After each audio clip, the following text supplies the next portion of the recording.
it's Heather. I've been dying to spill the beans on things.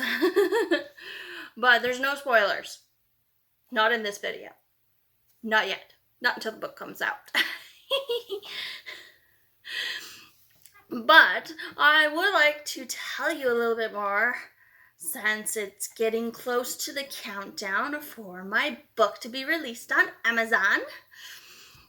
And so today I'm going to tell you a little secret. This story was originally had no magic in it whatsoever. Yeah.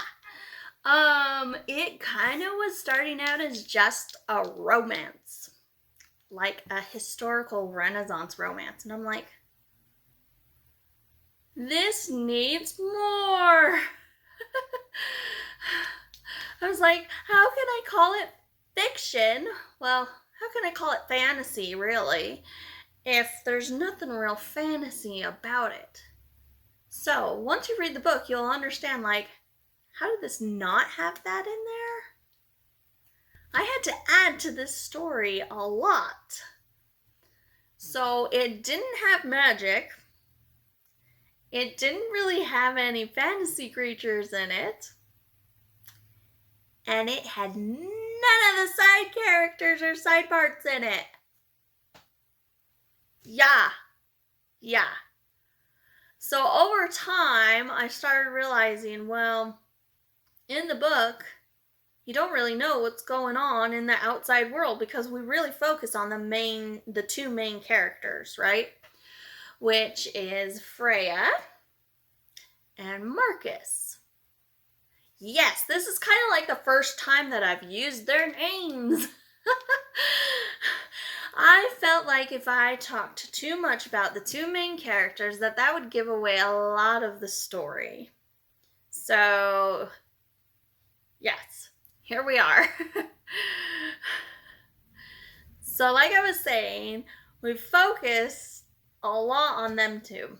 And I was like, well, you don't really understand how this all is built up to what happens at the very end of the book if you don't know what's happening out in the world, really. So I started showing you a little bit of that.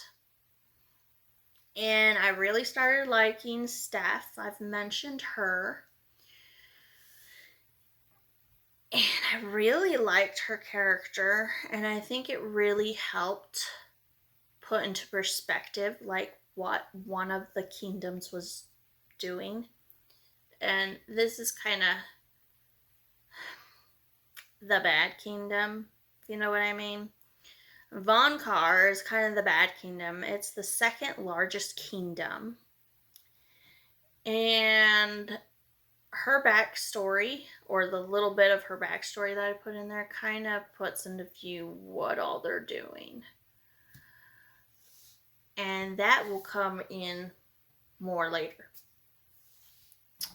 So anyway, like I said, it didn't have any of that stuff, and I think that adding Reno and Steph really amped up my book. Not saying that I don't like the two main characters. I do. I like them a lot. Freya, let me tell you a little bit about her. She has a lot of choices to make, right? And just like with everyone in life, there's hard choices, and sometimes you don't always choose the right one. And so she's the type of character that you're going, oh, why did you do that? And you get frustrated at her, right? Not that you love to hate her, but you love the fact that you get frustrated with her. Or at least I do. Because that means at least you guys, the readers, are engaged in my book. So, you'll have to let me know what your feelings are actually on the main character, Freya. And now that I've told you a little bit more about my book, hopefully this gets you excited to read it. Now, actually, some of the people that have helped me with this book, they don't typically read fantasy fiction. and they have enjoyed it. So look for their reviews on Amazon, and I will see you next time. Bye-bye. Don't forget to LSN, like, subscribe, and hit that notification button.